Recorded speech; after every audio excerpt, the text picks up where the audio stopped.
Le continent africain est considéré comme le troisième plus grand continent du monde et est entouré de diverses étendues d'eau. De plus, elle possède une très vaste étendue de terre et de désert, ce qui signifie qu'elle recèle de nombreux secrets qui continuent d'étonner de nombreux scientifiques. Ce mystère persistant incite les scientifiques à enquêter sur le continent dans l'espoir de découvrir d'anciennes reliques qui n'ont pas encore été découvertes. Dans la vidéo d'aujourd'hui, nous allons vous montrer quelques-unes des découvertes les plus surprenantes du continent africain. L'une de ces découvertes notables est la ville antique d'Héracléon en Égypte. En Méditerranée, les scientifiques ont trouvé des preuves de la civilisation de cette ville antique, qui ressemblerait à la mythique cité perdue de l'Atlantide. En plus de cela, de nombreux monuments impressionnants, des vestiges archéologiques et des tablettes avec des inscriptions anciennes ont été découverts et fournissent des informations précieuses sur cette civilisation. En 2021, un groupe de scientifiques algériens a fait une découverte importante, une météorite considérée comme la plus ancienne du système solaire au monde, avec un âge estimé à environ 4,565 millions d'années. Cette météorite éclaire les origines du système solaire et ses débuts, ce qui intéresse beaucoup la communauté scientifique. De plus, les scientifiques explorent souvent des grottes qui servaient autrefois de demeure aux anciens humains à divers endroits du continent. Dans l'une des grottes d'Afrique, un groupe de scientifiques a étudié les ossements d'une ancienne espèce humaine. Ces études ont révélé que cette espèce avait une petite tête et des caractéristiques osseuses adaptées pour marcher et grimper aux arbres.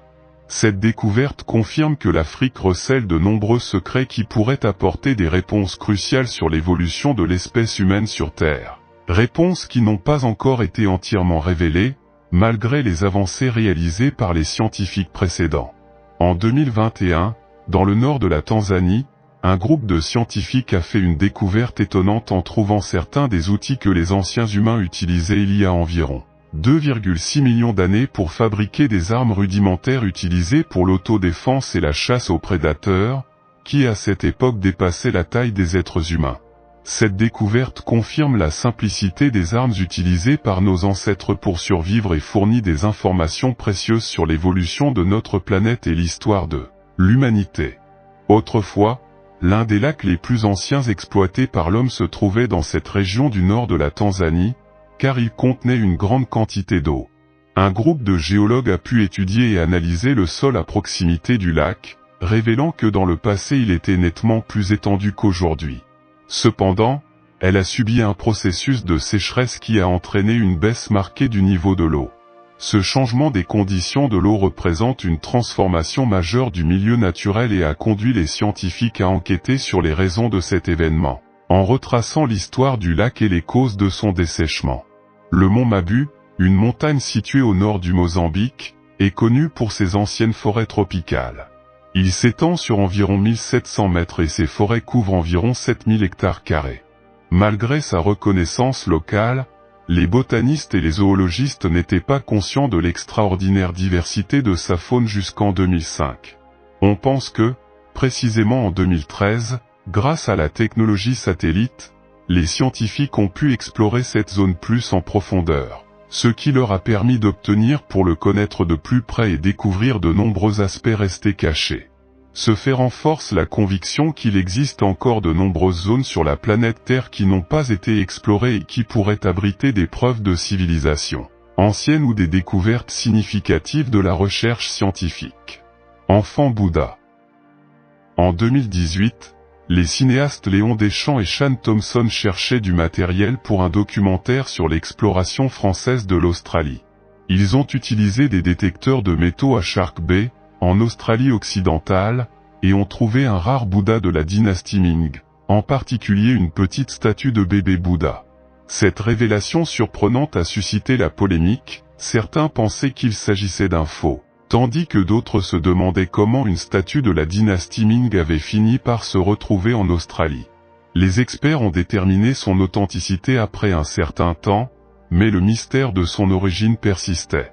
La statue, haute de 15 cm et pesant 1 kg de bronze, datant soi-disant de plusieurs centaines d'années en Chine, a suscité des spéculations sur sa présence en Australie.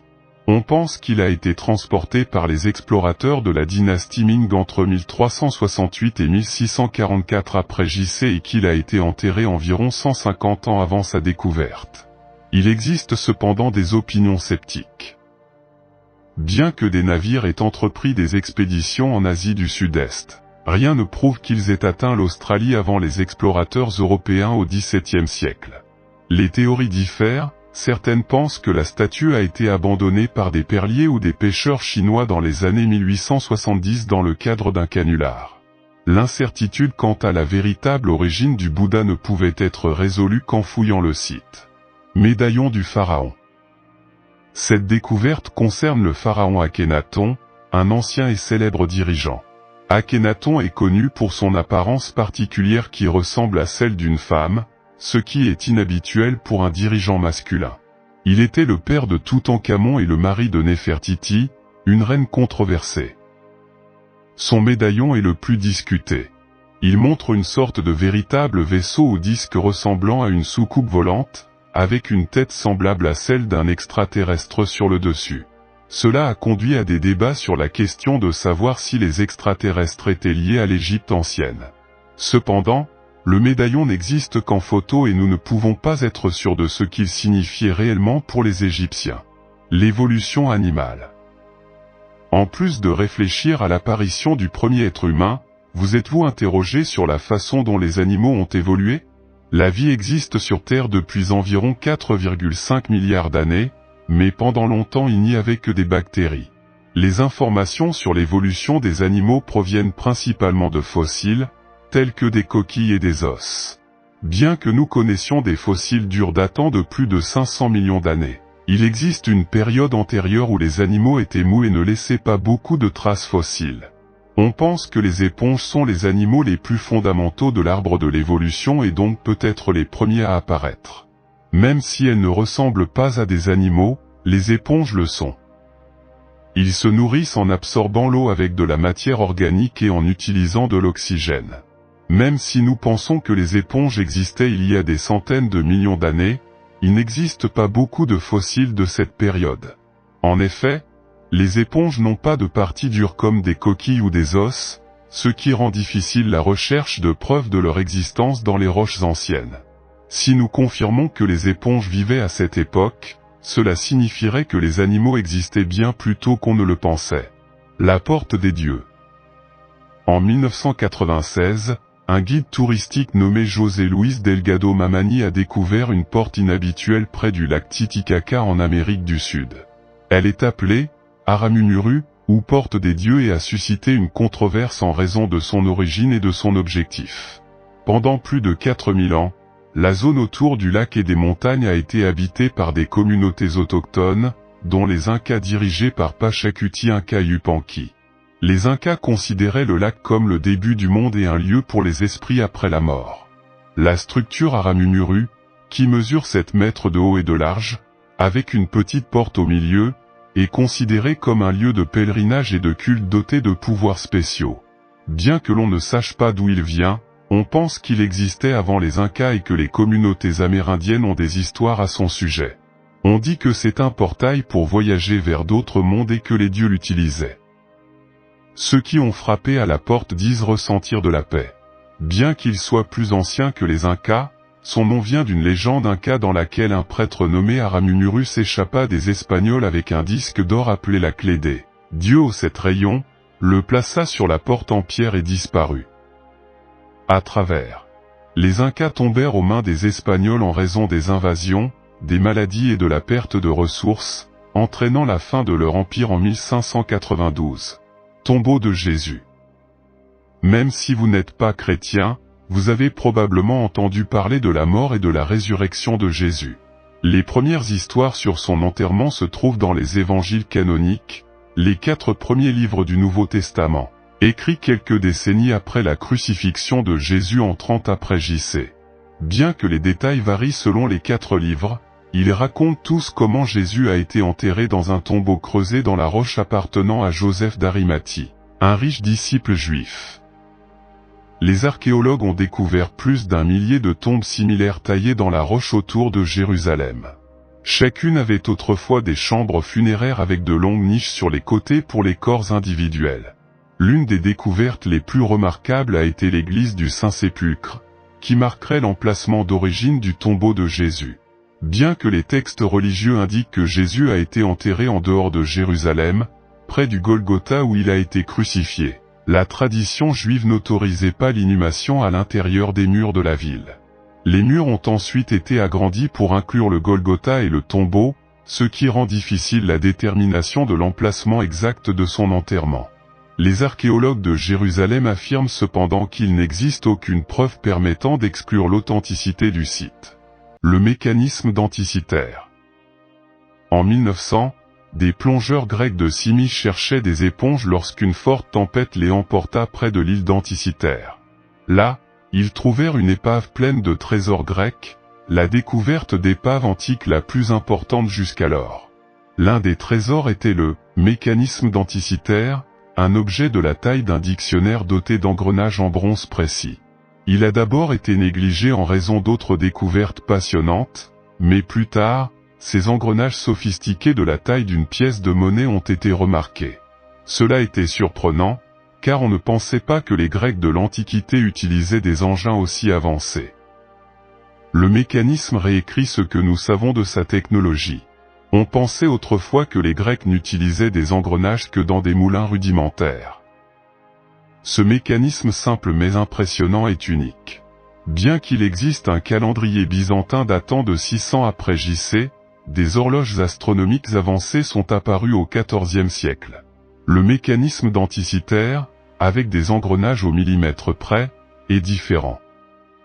Cependant, pourquoi n'y avait-il pas quelque chose comme ça avant? Les experts estiment que, étant fabriqué à partir de bronze précieux, il serait fondu pour être réutilisé s'il cessait de fonctionner.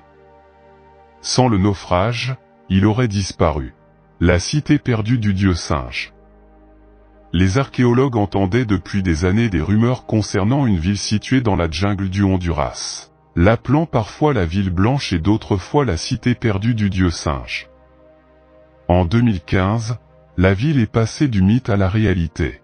La légende raconte que la ville a été fondée par des indigènes fuyant la conquête incessante et le massacre provoqué par les conquistadors espagnols. Les expéditions du début du XXe siècle n'ont suscité que des rumeurs et ce n'est qu'en 2010 qu'une nouvelle technologie appelée LIDAR, détection et télémétrie par la lumière, est arrivée sur les lieux et que des progrès ont commencé à être réalisés. L'analyse a révélé une vaste ville cachée dans la jungle et les archéologues ont finalement réussi à se frayer un chemin à travers les arbres pour trouver l'ancienne ville, abandonnée en 2015. Selon National Geographic, ce qu'ils ont découvert était étonnant, des structures en pierre parfaitement préservées et intactes, des pyramides, des sculptures, vases et vases, trônes et tables. La recherche écologique a été lente, mais le site a donné d'autres résultats. Ce paradis intact s'est avéré abriter une multitude de plantes, d'oiseaux, d'insectes et de reptiles en voie de disparition et a été décrit par Conservation Internationale comme un refuge pour les espèces menacées. Et Douglas Preston faisait partie de la première expédition pour découvrir autre chose, une maladie carnivore qui provoque la pourriture du nez et des lèvres d'une personne. Et oui, tous les explorateurs sont rentrés chez eux avec. Il est donc peut-être préférable de laisser cette exploration aux professionnels. La ville de Nan. Nan Madol est une ville incroyablement belle, il n'est donc pas surprenant que, selon Atlas Obscura, la vision de Hurley par Lovecraft soit inspirée par Nan Madol. Il est également salué par le Smithsonian, qui le qualifie de merveille d'ingénierie et de tout ce qui reste des Sodula, qui étaient tout aussi religieux et cruels et qui ont laissé derrière eux une ville de pierre que l'on croit encore abriter de nombreux fantômes. Effrayant, oui, mais les archéologues ont découvert quelque chose d'inattendu à l'intérieur des ruines en 2016. La clé pour percer le mystère de la façon dont l'humanité a évolué de sociétés simples à des sociétés plus complexes, selon Science Daily. Les séries de datation à l'uranium ont permis aux chercheurs de préciser la date de construction de la tombe d'un ancien chef entre 1180 et 1200. La taille de la tombe est également significative, car les historiens disent que parce qu'ils ont découvert ce qui équivaut à une évolution récente d'une tombe simple à une tombe complexe. Dans une société dirigée par un chef unique sur une série d'îles et de tribus, ils ont toujours accès à autre chose, l'histoire orale. Et pourquoi est-ce important ? Cela donne l'espoir aux archéologues qu'ils seront capables d'identifier l'événement qui a conduit la société Nan Madol à se réorganiser en une société dirigée par un chef qui exerce un pouvoir choquant, et que cela aidera à comprendre comment les sociétés ont évolué au fil du temps. L'or perdu des Incas.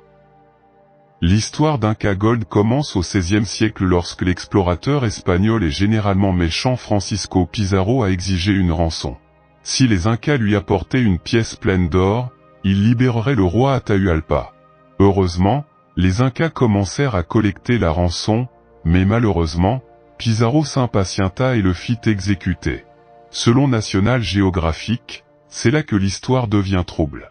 La rançon aurait été cachée quelque part dans une grotte secrète, mais il existe des preuves qu'elle a été découverte à plusieurs reprises. La première s'est produite environ 50 ans plus tard, lorsqu'un Espagnol nommé Valverde a obtenu de l'argent en disant que la famille de sa femme Inca lui avait montré où se trouvait le trésor.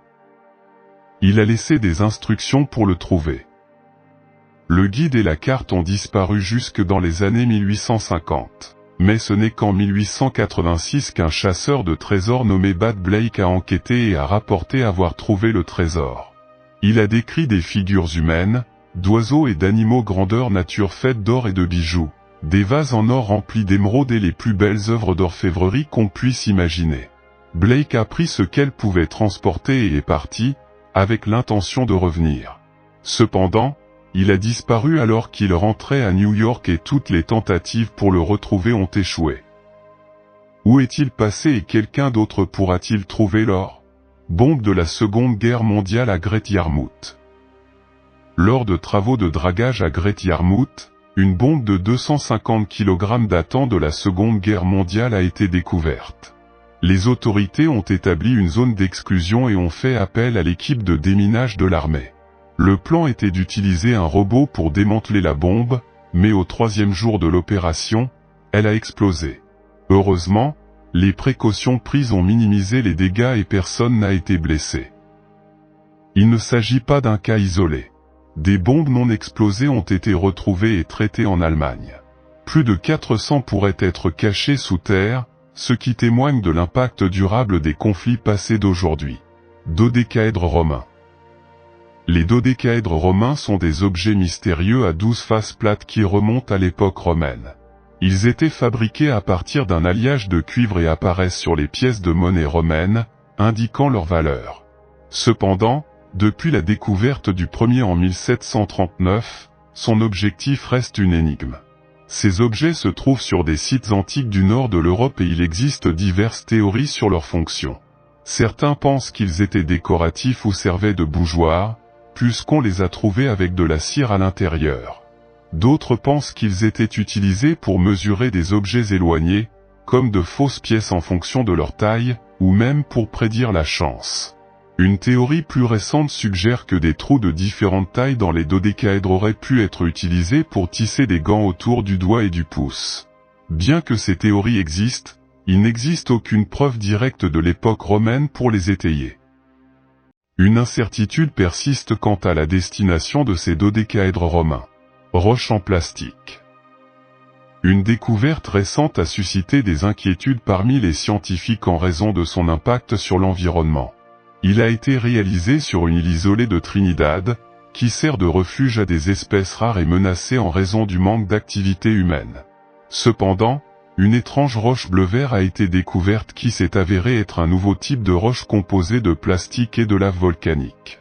Ces formations, appelées plastiglomérats, sont apparues pour la première fois en 2014 et ont été découvertes dans diverses régions du monde. Cette découverte met en évidence comment la pollution humaine, comme les déchets plastiques dans l'océan, peut atteindre des endroits inattendus et endommager les écosystèmes. Le fait que notre population et le changement climatique soient interconnectés renforce les inquiétudes quant aux dommages irréversibles que nous infligeons à la nature. Des squelettes pétrifiés. Berlin propose des découvertes intéressantes et une histoire fascinante a récemment émergé de l'ancienne ville de Pompéi. Pompéi a été dévastée il y a 2000 ans par l'éruption du Vésuve, laissant derrière elle un riche site archéologique.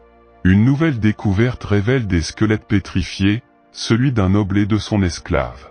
Le noble, âgé de 30 à 40 ans, conserve des restes de son manteau, tandis que le jeune esclave, âgé de 15 à 20 ans, montre des signes de gros travaux sur sa colonne vertébrale. Ces restes ont été retrouvés dans une villa souterraine. Le noble a survécu à la première chute de cendres mais a péri dans l'explosion du lendemain due à un choc thermique. Les moulages d'autres corps découverts ont fourni des informations précieuses sur la vie à Pompéi.